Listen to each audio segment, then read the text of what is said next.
thing about Ryan that I like is even if he's posturing, I'm the A side, Ryan is willing to do things to make fights happen. He was willing essentially to say Tank could be the A side. Yep. Like, let's make the fight happen. So whatever Ryan's saying, I have confidence that he'll do what it takes to make the fight happen. The fact that Ryan, has gone through 3 top trainers that would have done a great job, Eddie Reynoso, Joe Goosen, and Derek James. Did Ryan Garcia ever allow those trainers to be the boss? That's why he's back with his dad, because he's the boss. That's why. Yeah. He's gonna win this fight. He gonna win this fight. He gonna win this fight. I don't know. He got to. Guys, it's time for the most electrifying segment. Max Kellerman just revealed why Ryan Garcia's explosive speed and power could make Conor Benn face his most dangerous challenge yet. The assignment was to get him out of there, and he didn't do it. But Tim, you mentioned the stylistic thing. Conor Benn is, he showed a lot to me against Eubank in the rematch. But he is not, I don't think, the athletic talent that Ryan Garcia is. No. He's not as explosive or as fast as Ryan Garcia. Very few are. So, Shady, if you were up against, a safety, a matchup of safety in the NFL, then he wasn't much. You had such athletic quality, you were going to eat that day, right? You might go for 125, 130 yards, whatever it is, and a couple of touchdowns, because you're like, this guy isn't anything. But that's because your athletic quality was pitched as high as it gets. Right. Adding to Kellerman's warning, Tim Bradley reveals Conor Benn's chances against Ryan Garcia and highlights the key skills Benn must rely on to survive. So I think somebody's going to get knocked out. I think both their styles, when you match them up, like I told you early on, you got Benn, who can punch, right? And anybody that can punch always tends to put Ryan on the defense, right? We haven't seen that scary shit. Remember, Barrios couldn't punch like that, when he turns his back like this and going that scary shit. Luke Campbell dropped him too. Luke Campbell dropped him. But I feel like Luke Campbell, Olympic gold medalist, by the way. Yes. I feel like Benn has a chance because he has a right hand, good right hand, a strong right hand. I think the pressure that he puts on he has an engine. Well, yeah, he keeps going, and you see the will that he has. Conor's mental is strong. Yeah, he's mentally strong. However, look, if he gets past that left hook, he got to get past that left hook, man. While Bradley points to Ryan's dangerous left hook and proven right hand, Shady insists Conor has the tools to neutralize both weapons. That's going to be a punch. I believe that's going to be a definitive punch in this fight against. I'm going to go with Benn. I think the aggressive, and he's going to have that approach, and he's going to be real aggressive on him, put pressure on Ryan. Okay. And I just keep going back to, I watched the Rolly fight. Like, he took their left hook away, and I didn't think Rolly can do that, right? And then I think Benn is a lot better than Rolly. Another thing is... You don't think he's gotten better since the Rolly fight? Ryan? Yeah, Ryan against Barrios. This is what Tim just addressed, the idea that he became more three-dimensional against Barrios. But my thing is, Barrios just stood there in front of him. Like, I don't know how y'all judge Barrios. I don't know how y'all do it. A C? He didn't show me much. I don't think there's a top 10 fighter who give less than him. He didn't let his hands. At this point, I watched him. Tony Bellew adds another warning, stressing that Ryan's elite speed and explosive power can instantly turn the fight upside down with one sudden attack. And when you listen to what Garcia's saying, he's saying you're not on my level. You don't belong here. And that lets you think that, oh, really? Because Conor's 100% got a puncher's chance. Yeah. And he's got a bit more than a puncher's chance. The work rate alone and how fit he is gives him every chance in the world to just outwork Ryan Garcia. But ultimately, Ryan Garcia is pound for pound the fastest fighter in the world. And he's got one of the best left hooks. And if Conor gets caught by that, it's over. Yeah. So we'll see. What did you think to how Conor looked on the scales against Prograis? Do you think he'll have any issues like we've just mentioned with Roy Jones coming back down? Because he's obviously had the chance to do it over a long period of time. He's a diligent professional. And I said, it's like Anthony Joshua when we see him now. Perfect on the scales, they look in unbelievable shape. Stepping into the debate, Paulie Malignaggi delivers a stunning prediction, claiming Conor simply does not belong in the ring with Ryan at this level. Garcia Ben. I mean, a lot of people saying that Garcia is too skilled. Ryan knocks him out. The fight doesn't go 6 rounds, in my opinion. Ryan knocks him out. Why is that? Is that the disparity in skill? Or? Yeah, I mean, disparity in skill, disparity in power. I don't think Conor Benn's that good, bro. I think it's obvious he's not that good, but, Ryan Garcia is a very good fighter. When he's motivated and he's pushing himself, and I think, as a champion, Ryan will understand the responsibility on his shoulders as well to elevate his game. He's already at a very good level. He's already a very good fighter, but this fight is an opportunity for him to make a statement because he's fighting a guy who's got a big name, but also a guy who probably doesn't belong in the ring with him. And so I think he's got a chance to do something. Ryan's target is to finish Conor within 5 rounds, and many see a somewhat similar outcome as possible, with either a career-ending defeat or major boost. Ryan Garcia. Yeah.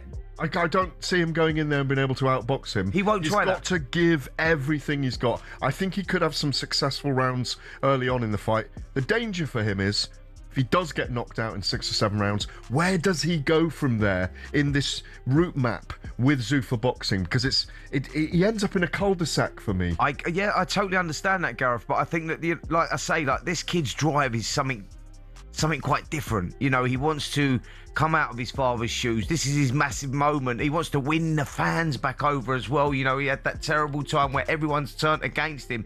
The online abuse he gets. If he gets his WBC title, that's the motivation. Oh, he'll win over all the haters. He can win them all back over. There's no question. That's a very good point. And you can't question the kid's desire and heart, grit, determination. That makes him dangerous. He can whack as well. Breaking down Conor's chances, Duke McKenzie explains why the weight difference could take away his biggest strengths. In his view, Ryan presents a level of challenge Conor has never faced before. McKenzie believes Garcia's speed, power, and physical advantages could force Conor away from his usual game plan, making it difficult to impose his style. For him, Ryan is not simply another opponent, but a completely different test at this stage of Conor's career. Yeah, I mean, listen, there's the lucky punch, of course there is, but Conor has not boxed at 147 for 4 years.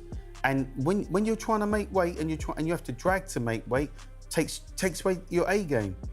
Even his A game, I'm not so sure would beat Ryan Garcia, because Garcia is a much improved champion now. Since getting that belt wrapped around his waist, I think he's a much improved champion. He's mixed at high level. All right, he hasn't won all of his fights, Garcia, but he's beaten some quality fighters that are much better than Conor Benn. I mean, Conor's done a great job in terms of A, getting paid, and B, talking himself into a world title fight. I don't know who does that. I don't know who's done that before, previously, but he's managed to do it. On the other hand, Simon Jordan offers a different perspective, reflecting on Conor's career and highlighting moments when he showed real power, toughness, and resilience. Jordan believes that if Conor can rediscover that version of himself against Ryan, the fight could look completely different. Instead of simply surviving the pressure, Conor could use his physical strength and experience to disrupt Ryan's rhythm, create openings, and give himself a genuine chance to shock everyone. That fight, but we've seen him carry power down at 147. We saw him carry power against Chris van der Herden. We saw him carry power against Chris Algieri. We saw him carry power against Samuel Vargas. If we see that translation, then we might see something different than we expect from Conor, maybe not? Absolutely. Listen, at the peak of his powers, if he can deliver that sort of performance, then of course he's got a shot, because we've seen Ryan Garcia, you know, against Mario Barrios. He didn't look particularly good. He looked very flat in that fight. So we've seen him when he's not looked particularly good. So of course he has an opportunity, but can he carry that power at 147? Is he that fighter at 147? We all know what happened. Has he got a built-in excuse, Spence? Has he got a built-in excuse, which basically means, and am I being cynical here, because he won't be thinking like this as a fighter? Andy Ruiz Jr. sees this matchup as a genuine toss-up, with neither man holding a clear advantage before the opening bell. He believes both have a realistic route to victory, depending on how effectively they impose their style. Ruiz examines their strengths, weaknesses, and habits, while emphasizing one key battle. If Conor can pressure Ryan without getting caught by his speed and timing, the fight could take a completely different direction. It's hard. It's hard to fight fighters that have a lot of speed, and I'm one of them, you know, especially from the heavyweight division. But he has that explosive left hook and all that. And Conor, if he smothers his punches, make it awkward where Ryan can't throw those shots that he's really good at, it could go either way, man. It could go either way. I think that fight is a 50-50, but you never know, you know? What do you tell the fans about Ryan? You know him very well. You've seen him in the gym. One thing that they might not know about Ryan that you observed while being in the same gym as him. Well, it's just that he works hard, you know? He works hard. He does his thing. I don't know him too personally like that, but they're all good guys, man. Sean Porter offers an interesting take, admitting that Conor's aggressive style could create problems for Ryan. Having shared the ring with Conor during sparring, Porter has experienced his strengths and pressure up close. Yet, Despite that first-hand knowledge, he still leans toward Ryan to win. Porter believes Ryan's exceptional speed, sharp timing, and ability to strike from different angles give him the tools to counter Conor's aggression and control the fight. He beats Conor Benn. Conor Benn has a style that matches what Ryan is good. You know, the style clash favors Ryan Garcia because of his speed, because of his power from the outside. So definitely a tough fight for Conor Benn. Again, based off of Ryan's last fight, I would say 60-40. Ryan Garcia wins that fight, possibly KO, but Conor is very, very tough, and that's what I already knew about him, but I got to see it firsthand when we sparred. He's much more versatile than we saw in the first fight with Eubank. Comes back in a rematch against Eubank. We see the versatility, we see the speed, the foot movement, and things of that nature. Those were the things that I saw in sparring when I sparred with him, just 4 easy rounds or whatever. Sharing a similar excitement for the matchup, Fernando Vargas expects Ryan Garcia versus Conor Benn to be a highly competitive fight. He believes both fighters possess strong boxing skills and the ability to make adjustments during the contest, turning it into a tactical battle rather than a simple exchange of power. Vargas sees the matchup as an intriguing clash and is eager to see how it unfolds. The fight, I don't think that it's going to be that easy. I think that Ryan can probably beat him, but not going to be easy. And I'm like tit for tat, like in that fight. Like I really think it's like an even fight. Really? Yeah.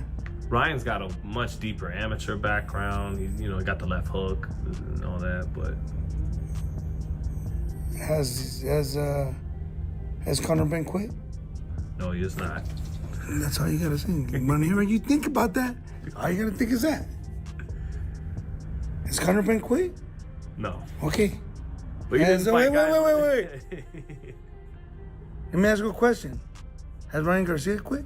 Fernando's message to Conor is simple: make Ryan uncomfortable, push him into deep waters, and force him to mentally break. He points back to Ryan's loss to Gervonta Davis as evidence that sustained pressure can expose weaknesses. Vargas believes Conor should exploit that history by refusing to let Ryan settle into his rhythm. If Benn can keep the pressure high and test Ryan's composure, Fernando sees a path to victory. Frustrate him, touch the body.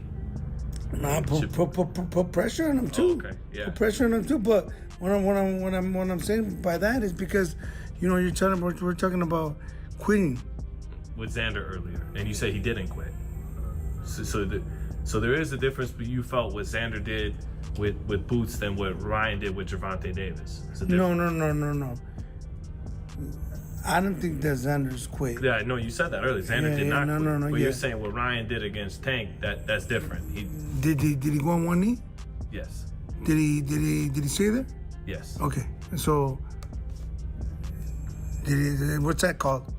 Tony Bellew takes the opposite stance, arguing that Ryan's power was enough to make Tank respect what he could bring. Because of that, Bellew rejects the idea that Conor can simply walk him into a clean shot. He admits the circumstances surrounding Ryan's performance against Haney remain unclear, but he still sees little reason to doubt him here. In Bellew's eyes, Ryan's speed, power, and overall ability should be enough to secure a convincing victory. When he fought Devin Haney, but I guarantee you he won't be failing nothing at this because there's so much money at stake in this. He just can't afford to do it. And although, it's massive numbers, his biggest numbers and his biggest pay to date is facing Tank. And he didn't fail a thing for Tank. So, and let's not forget, he rocked Tank as well. Tank felt the shot. Because I think Tank's the most exciting fighter in the world. I think Tank Davis, Gervonta Davis. I just, when he fights, I want to see him. I don't think he's a nice human being, but I think he's the most exciting fighter in the whole world. And he was able to go in and scare Tank. He was able to go in and make Tank. Bellew also gives Conor credit for his heavy hands, strong mindset, and relentless determination, qualities he believes have fueled his rise. However, he warns that Ryan cannot afford to overlook him. Taking Conor lightly could prove costly, especially against someone who thrives on pressure and keeps pushing forward. Bellew sees that complacency as a potential turning point, because one moment of underestimation could allow Conor to seize control and completely change the fight. If he's not on it 100%, because he's already underestimating Conor. You see, I've seen a little bit in the press comments, you're not at this level. And I know people say things and certain stuff, but when you say things like that and of that kind of ilk, you're kind of saying, I know you're not very good. And I understand why he thinks that, because you look at Conor and you think you're wild, you're raw, you're so open. But then I seen a different side to him in the Eubank rematch. It's a side that can stick to a game plan, a side that can box. And I'm not saying he's turning into Sugar Ray Leonard, because he's never going to be that. But just to be able to stick Chris Eubank Jr. on a jab for 12 rounds and stick to the game plan, that takes a certain kind of mentality to do that. Kel, you mentioned about Conor before, and it's interesting. However, Carl Froch gives Conor Benn little chance against Ryan Garcia, believing the gap between them is too wide. He questions Benn's resume, arguing that he has yet to prove himself against elite opposition or earn a victory that justifies such a high-profile challenge. Froch ultimately believes Garcia's superior skill and experience allow him to outclass Benn and control the fight. Conor Benn against Ryan Garcia, I think Conor Benn gets absolutely splattered. I've got to be honest, I don't think he's got a chance. He's not there yet, and I've said it before, and he gets the ump with me for saying it. But who's he beat? What's he done? Who's his biggest win? Chris Eubank. You can't say it's a big win. This guy finished Eubank years ago, and Eubank lost a couple of fights. He got battered by Liam Smith, and that's a level. It's like, what's Eubank done to warrant Conor Benn saying, I'm ready for world titles like this against this guy? I know he's just now become a new world champion, and it'd be a good fight, but for me, I just think Ryan Garcia. Despite that prediction, Froch still understands why the matchup attracts attention. He believes Ryan Garcia versus Conor Benn is an exciting fight that fans would want to see, but he views it as a dangerous challenge for Benn at this stage of his career. Froch feels Benn would benefit from another high-level fight before stepping into the ring with someone as dangerous as Garcia. I agree, it's a fight I'd want to see. Yeah. Conor Benn I'd want to against see Ryan the build-up. Garcia, I want to see it, but I just think it's a dangerous fight for Conor Benn, and I don't think he wants to be chucked in with a dangerous fight straight away. I think you need an interim fight at world level before you jump in with someone like Garcia. Adding another perspective, George Groves believes Ryan Garcia versus Conor Benn is a bigger and more realistic opportunity compared to other potential matchups. He acknowledges that Garcia presents serious danger, but feels Benn has a better chance of making an impact in this fight. Groves praises Benn's exciting style and believes his recent experiences have helped him become a much better fighter. It's a bigger fight than the Shakur fight. Yeah. And more winnable. And more winnable. So yeah, it's more dangerous in some ways, but it's more winnable in others.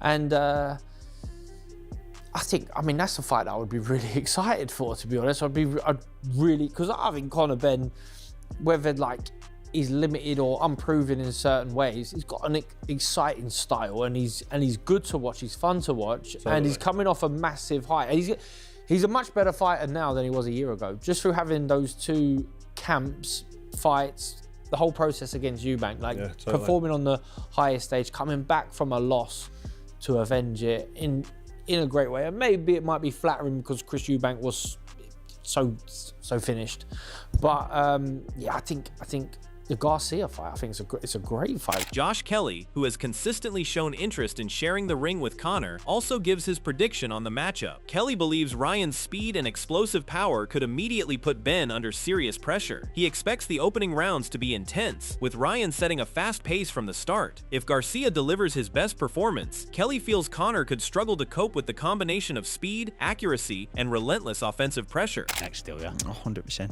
Oof. Got to ask you, Conor Benn, Ryan Garcia, what do you make of that so far? Did you see all the Versace podcast or anything yet? Maybe not, because you've probably been locked in for fight week, but I've seen bits and bobs, but it's you get what you get from Conor, and I guess Garcia's an American. He's a dangerous fella to fight. He's got quick hands. He's got that explosive, snappy power, and it could. I think this fight's going to catch fire straight away. I don't think there's going to be no feeling out process, but it's whoever makes the right choices at the right time. is this where we really find out what level Conor Benn is? And just to follow on from that, what level is he, in your opinion? Josh Kelly also offers a measured assessment, arguing that Conor still has plenty to prove before earning complete confidence. He believes Benn has the talent to silence his doubters if everything comes together on fight night, but sees Ryan as his toughest challenge yet. Despite giving Conor a path to surprise people, Kelly ultimately favors Garcia. If Ryan arrives fully focused and produces his sharpest performance, Kelly expects him to leave the ring victorious. We'll see what level he is. Believe if Garcia performs to the absolute best, then I can't see past the win for Garcia. I think Conor's probably British European level. I think he's that sort of level. But he's there to prove us all wrong, so. But by saying that, you're essentially saying if Ryan turns up with the right head on, he'll beat Conor. I think so. Obviously, you got a root for the Brit, but I mean, yeah, it's me head sort of seeing. Meanwhile, Teofimo Lopez frames this one as a genuine coin flip, pointing to how rough Benn's night against Prograis looked compared to the commanding way Garcia handled Barrios his last time out. That contrast alone, he suggests, is enough to keep the outcome wide open heading into fight week, with neither man's recent form giving a clear edge over the other once the bell rings. And why? Honestly, that's up in the air, man. I would like to see Conor Benn actually put on a good showing and good fight for Ryan, and actually give him some challenges there. You know, obviously Conor Benn didn't look as exciting and as great against an experienced fighter like Regis Prograis. You know, definitely gave him something to fight and earn for in that fight. But and then you see Ryan, he swept the floor on Barrios. So if we see the same Ryan that we saw in Barrios, I think he's unbeatable right now. Lopez goes further, arguing that if Garcia brings the same sharpness and discipline that defined his win over Barrios, he becomes nearly impossible to beat in this matchup. It's less about raw tools, he says, and more about whether that focus travels with him into fight night, because on his best day, Lopez believes, Garcia simply outclasses what Benn can offer. The same Ryan that we saw in Barrios, I think he's unbeatable right now. So, you know, it should be a great fight though. Overall, people should definitely tune in, and you know, the only thing that's the downside of that is it's not on the zone everywhere. Well, it's the only downside. You know, Ryan, Terrence Crawford noted he's questioning Ryan's focus heading into this fight. And to be fair to Terrence, like, his body looked better at this stage of camp heading into the Barrios fight. Just looking at him physically, his body right now, about 6 weeks out from the fight, looks more like it did heading into the upset loss to Rolly. So, is Ryan's speed and power simply too much for Conor? Or could Benn's pressure, preparation, and belief shock the boxing world? The predictions are split, but Fight Night will settle the debate. Who are you backing? Drop your prediction in the comments. Hit like, subscribe, and turn on notifications for more boxing breakdowns.